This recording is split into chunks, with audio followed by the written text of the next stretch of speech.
Well, look, first of all, Nick and the board, thank you very much. I'm very proud of the support that we've given. We will continue. I'm very proud of the student trip as well. That touches my heart like it touches yours. And you are a modern good voice of past bad. And you've got to stay the course. I know it's not easy, but you are like a resolute force of resilience. So thank you for all that you do, okay? Look, I mean, it's almost embarrassing to watch that, to be honest with you. It's so glamorous. You know, it's not just me. I mean, there's a whole team of people. We have a tribe.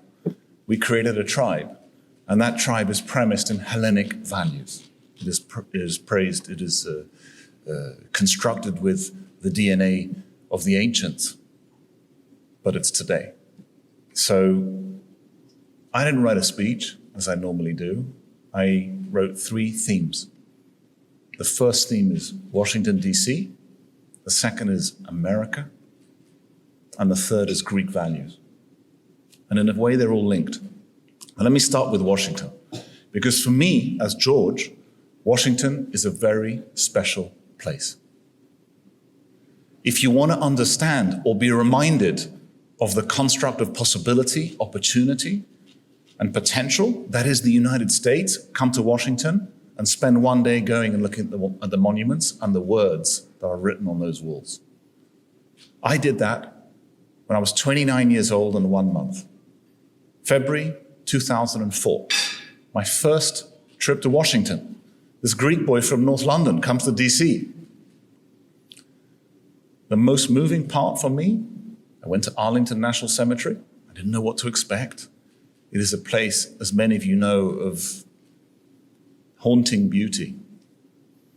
If you ever get depressed or upset, unhappy or ungrateful about life, just go to Arlington and spend an hour there. I'm at the tomb of the unknown soldier, and all of a sudden, changing of the guard happens. And I become very emotional. I didn't expect it. I didn't know what to expect. I was just a North London Greek boy. And I start to think, hold on, George, what was your grandfather doing when he was 29 years old and 1 month? Oh, October 1942, El Alamein. He was in a tank. Tank was hit. Everyone was killed except for him. He was behind enemy lines. He was picked up by a bus. So I became very emotional, and I think we all go through these moments in life which change us forever. That was the moment for me. I will not waste my life. Fast forward 20 years. Mike Manitos invited me, alongside the ambassador, to lay a wreath at the tomb of the unknown soldier to commemorate AHI Day. So it was a few months ago. We're backstage with General Poppas, the ambassador, John Calamos, and myself. General Poppas is in the front, the ambassador's in the front, I'm behind, Calamos is behind. And the general turns around to me and says, George, you take my place. I'm like, no, I'm not taking your place. George, take my place. You are laying the wreath. I said, no, I can't, General, I'm sorry. And then the colonels around them were like, no, George, do it. So I was like, okay, I'll do it. So 20 years later, I'm walking down those steps. I'm handed a wreath. The cannons are going off. The bugles are playing. And I lay a wreath at the same place that I visited 21 years before as a young boy. Only in America. Okay? I've been to 86 countries. I've seen the world. It's a beautiful place. It's a cruel place. There is nothing like this country. Now, the essence of a nation are seeded when that nation is created. The essence of a family, the essence of a tribe. But as the years go by, it can be easy to forget what the essence is. So allow me, please, to remind myself and remind you what to me the essence of America is. The essence is, we the people, the world was ruled before America was created. The world then started to be governed afterwards. And here we are.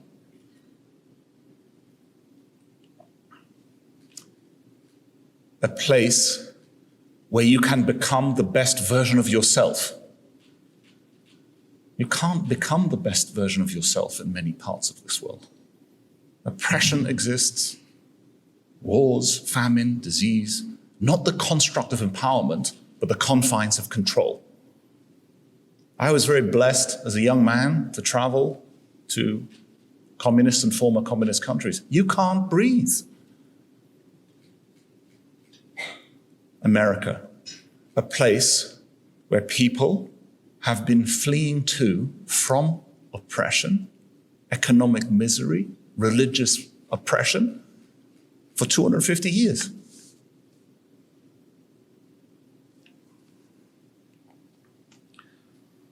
A tribe of tribes, a nation of nations.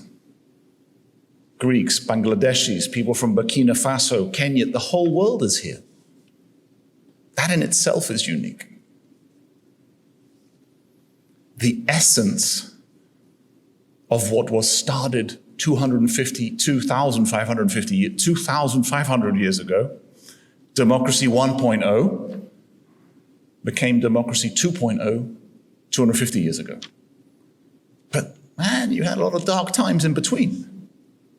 Then the light came back. Like I said, the world started to be governed. And I was reminded of this essence. The reason I use the word essence is that 2 days ago, or 3 days ago, I was in the state office in Maryland. I met Governor Westmore, who is a very good man, by the way. And after our meeting, he took us downstairs and showed us the letter of resignation of George Washington. The letter, not a copy, the actual letter, which said, "Dear Mr. President." And I said, "What does that mean?" He said, "Well, he wrote it to the next president, George." That reminded me of the essence because I was in the room where he signed it. So sometimes we get lost. That's inevitable. We need to be reminded of our essence. To me, essence is Arlington. Essence is the Maryland State House, and so much more. We have much to be grateful for. Now, finally, Greek values. So ultimately, the Constitution was written by some incredibly visionary human beings who lent on the words of the ancients within which our DNA resides, or their DNA resides in us, I should say. And you ask, that looks, again, how glamorous is that? Wonderful. But, how did we do it? I can summarize it in 2 Greek phrases. 1, κάθε εμπόδιο για καλό. What does that mean? Every obstacle for the better. What is an obstacle? Maybe an obstacle is an opportunity. Maybe you change the mindset and you review how you see the incoming and you convert an obstacle into an opportunity. I can't tell you how many times in my life curses in real time have become blessings with hindsight and vice versa. Oh, fantastic. And then you look back at the day a few years later and you say, well, it wasn't so fantastic.